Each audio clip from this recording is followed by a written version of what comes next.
As the world spins faster, demanding more and hurling chaos from every angle, most men seek peace in fleeting distractions. They chase comfort when they should forge resilience. They dodge pain when they should embrace its lessons. They flee the storm instead of standing firm within it. Marcus Aurelius, the most powerful man of his time, wrote, "You have power over your mind, not outside events. Realize this, and you will find strength." He penned these words not from a life of ease or wealth, but while leading an empire, fighting wars, facing plagues, and enduring personal loss. Yet, he discovered an unbreakable core within himself, a strength I want you to claim.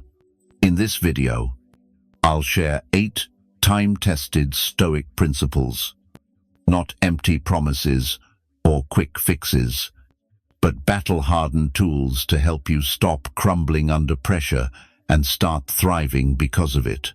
These ideas have empowered men to not just survive stress, but to rise above it. You, carrying your own burdens, already possess what it takes to become unstoppable. You don't need perfect conditions. You don't need the storm to pass. The storm is your path. Hardship is your forge, and pain is your teacher. Knowledge without action, however, is mere distraction. I need you to do more than listen. Like this video if you're ready to commit to your transformation. Comment with the pressures you're facing. Your honesty could lift another man up. Share this with someone who needs it. Subscribe. Stay with me. Every segment of this video matters. Take a deep breath. We're about to forge something unbreakable. Leave this comment: I refuse to fall. I am becoming unbreakable. The first principle: don't just cope, master your darkness. Most people spend their lives merely managing stress, anxiety, and pain. They build habits to distract and escape. Coping, though, is just surviving, barely hanging on. Mastery is transformation. Seneca, exiled, betrayed, and staring down death, wrote, "Adversity tempers the mind as labor tempers the body." He didn't preach comfort. He taught strength through struggle. He knew adversity isn't to be managed, it's to be conquered. When stress hits, your instinct might be to retreat, freeze, or wish it away. That instinct keeps you fragile. The truth is, the darkness within you isn't your enemy. It's your crucible. Think back to the last time life pushed you to your limits. A crushing deadline, a fractured relationship, a moment you stood on the edge. Yet, you're still here. In that fire, you found something, a resilience you didn't know you had. You uncovered clarity, focus, and power. That wasn't luck. That was you. Fall stronger under pressure. Mastering your darkness isn't about ignoring pain. It's about harnessing it. It's shifting from, "Why is this happening to me?" to, "What is this teaching me?" Here's how to start when you feel overwhelmed. Chest tight, thoughts racing, fear rising. Pause. Take 3 deep breaths. Then ask, what's the lesson here? It might be time to confront a truth you've sidestepped, or to rethink your approach entirely. Whatever it is, see it as a signal, not a sentence. The Stoics practiced memento mori, reflecting on mortality, not to despair, but to awaken. For when you grasp time's limits, every challenge becomes a test of character.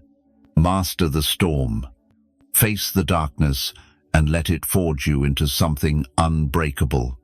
Leave this comment: I master my darkness and turn every challenge into strength. The second principle, control your first thought. Silence the weak voice within. Right now, as you hear these words, a voice in your head judges, worries, plans, or criticizes.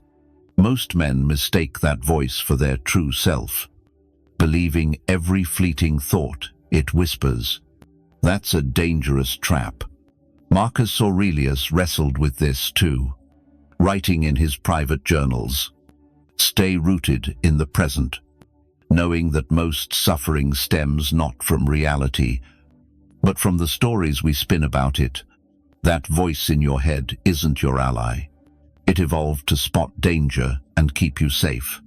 But in today's world, where growth, not just survival, defines you, that voice becomes a cage. It whispers, I can't handle this. It's too hard. What if I fail? Others are doing better. This shouldn't be happening to me. Those aren't truths, they're programmed fears. Weakness in disguise. Here's the revelation. You are not that voice. You are the one observing it. And as the observer, you hold the power to choose. The first thought matters because it sets the course for everything that follows. When stress hits, your brain fires off a quick, automatic, emotion-driven thought. But between the trigger and your reaction lies a gap. In that gap is your freedom to choose. Here's your practice. When pressure surges, notice that first thought. Don't act on it, just see it. There's the voice saying, I'm not enough. Pause. Then choose a stronger thought. Not false positivity, but something true and empowering. I'm learning to face this. This is making me tougher. What if I rise instead of fall? What if this is my turning point? The Stoics trained this relentlessly.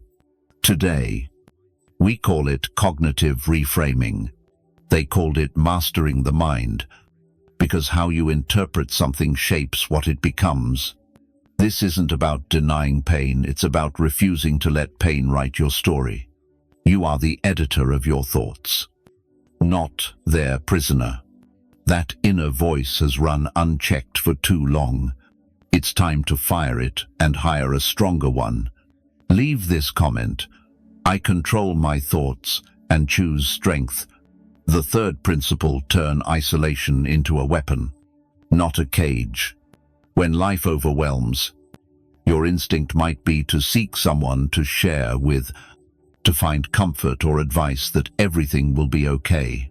Connection is human and vital, but relying on others to manage your emotions is perilous. Seneca wrote, true happiness is to enjoy the present without anxious dependence on the future. He found this truth in solitude, not distraction. In isolation, he didn't just survive, he became one of history's deepest thinkers.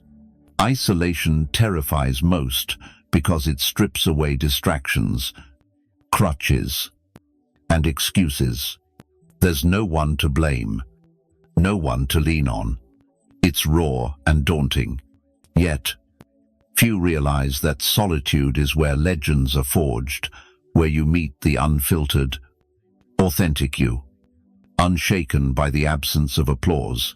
Think of the greats, the writer, alone with his thoughts, the athlete grinding while the world sleeps, the entrepreneur building in silence while others revel, the student studying while peers scroll mindlessly. Isolation isn't absence, it's self-reliance in its purest form. Forced isolation becomes a prison, lonely, bitter, suffocating. Chosen isolation becomes a weapon, powerful, clear, transformative. Start small. Dedicate 1 hour daily to deliberate solitude. No phone, no music, no noisy. Just you and your thoughts. Forging resilience in the discomfort. At first, your mind will rebel, craving escape. But that discomfort is the fire shaping your unbreakable core. On the other side awaits a man who needs no validation, no constant noise to feel alive. Standing tall because he's learned to trust himself. Use solitude to audit your life. What's working, what isn't? What truths are you avoiding? What dreams await your fight?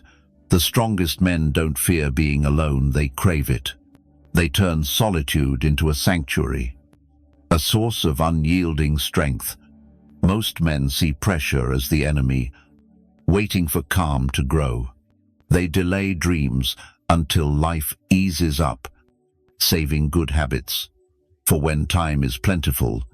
In truth, they're saying, I'll be strong when I don't need to be. That mindset keeps them weak forever. Epictetus, born a slave, could have waited for freedom to shape his mind. Instead, he forged it in chains. He said, don't explain your philosophy, embody it. He didn't wait for perfect conditions to think like a free man. He trained his mind amid captivity. Pressure isn't the enemy of growth, it's the crucible. Just as muscles grow through resistance, your character forms through challenge. The stress you face is the raw material your spirit needs to become unbreakable. Train under pressure like this when work overwhelms. Practice calm. When money's tight, practice gratitude. When criticized, practice letting go. When exhausted, practice discipline. Most men do the opposite, abandoning habits when stressed, shrinking under the weight. Champions see it differently. They know the fight isn't won in perfect conditions, but in the final moments when everything's on the line. They don't perform. Despite pressure, they perform because of it. View every stressful moment as training. Traffic jams teach patience. Annoying colleagues hone emotional control. Financial strain builds resourcefulness. Health setbacks forge resilience. Each challenge is a gym for your soul, shaping you for battles ahead. Those who thrive under pressure aren't lucky. They're forged through years of turning setbacks into opportunities, stress into strength. Don't wait for perfect conditions to become unbreakable. Start now, with the challenges you face today. The fifth principle, make pain pay its dues. Turn every blow into power. Pain will enter your life, invited or not. The real question isn't whether you'll face failure, betrayal, or loss. It's whether you'll let it define you or fuel your ascent. Marcus Aurelius said, "The impediment to action advances action. What stands in the way becomes the way." He didn't just endure pain, he transformed it into wisdom that guides us to 0 years later. Most men let pain shrink them. They carry wounds like badges, defining themselves by what happened, not how they responded. They become lifelong victims, wearing scars as armor that makes them more fragile. The unbreakable choose differently. They harness pain to grow stronger, wiser, unyielding. Every betrayal teaches discernment and the value of loyalty. Every failure builds resilience and reveals what doesn't work, guiding you to what does. Every loss deepens gratitude and clarifies what matters. Every rejection proves your worth isn't tied to others' opinions. Here's how to make pain pay first. Feel it fully. Don't rush past or bury it. Sit with the discomfort to learn how much you can endure. Most men fear their pain, but when you stop running, you'll find you're far stronger than you ever imagined. Second, extract the lesson. What is this experience teaching you? Maybe it's boundaries you need to set, habits you keep repeating, or skills you never considered. Pain always carries a message. Your job is to decode it. Third, use that lesson to serve others. Your deepest pain can fuel your greatest contribution. Those who've battled despair can ignite hope in others. Those who've faced betrayal can teach trust. Those who've lost everything can reveal what truly matters. Your scars aren't proof of weakness, they're evidence of survival. Pain isn't your identity, it's your curriculum. Don't let it shape you, let it sharpen you. Leave this comment: I turn every pain into strength. The sixth principle: work in silence. Let discipline be your voice. In a world obsessed with broadcasting intentions, struggles, and small wins, the strongest men choose a different path. They labor quietly and let their results speak. Epictetus taught, be silent for the most part. Or if you speak, say only what is necessary, and in few words.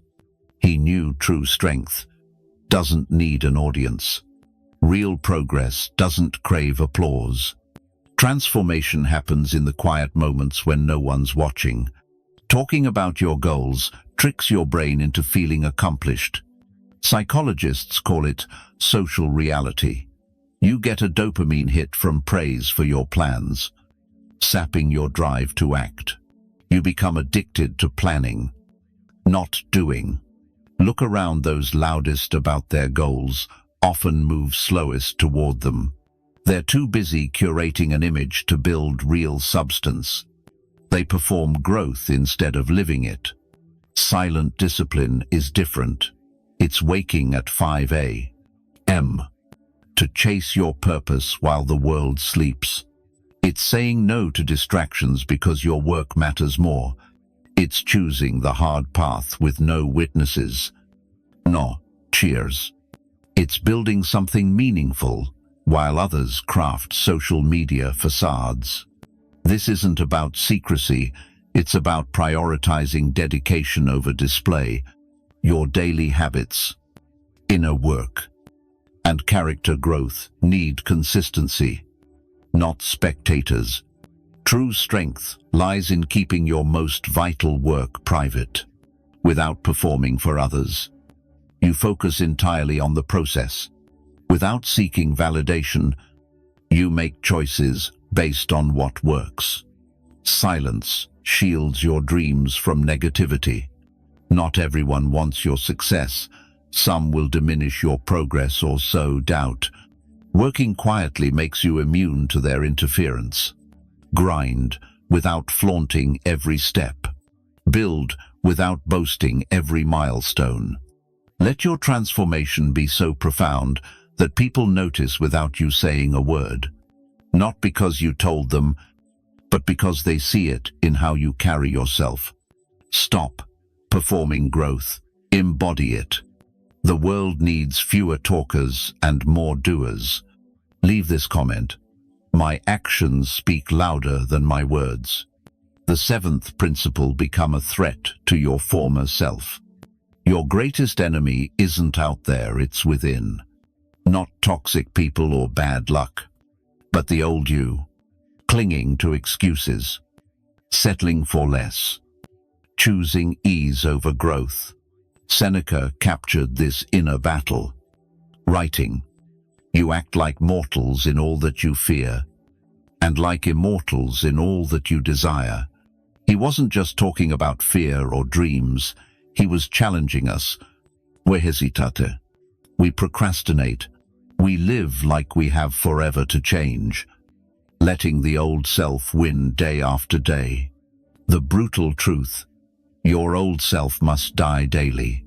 That version, with its weak habits, low standards, and loud excuses, cannot coexist with the future you're building. You must become so relentless in your growth that old patterns feel alien in your presence. If you don't actively dismantle your old self, It will drag you backward.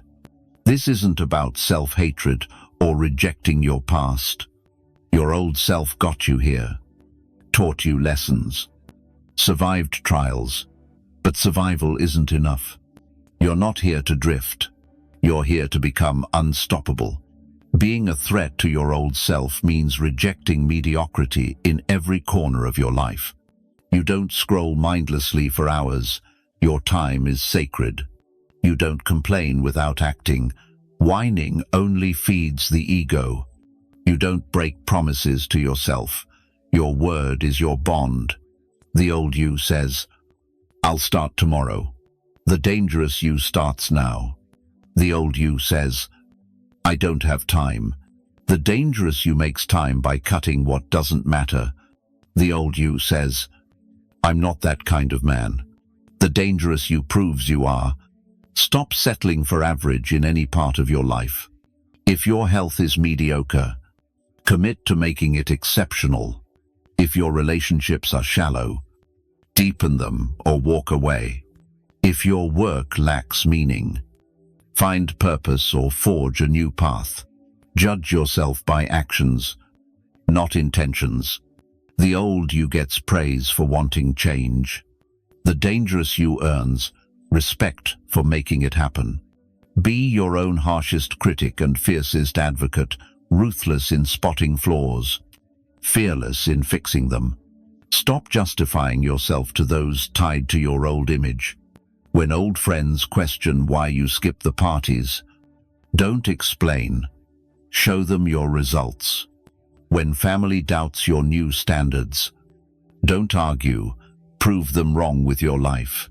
Some cling to your old self because it comforts their stagnation.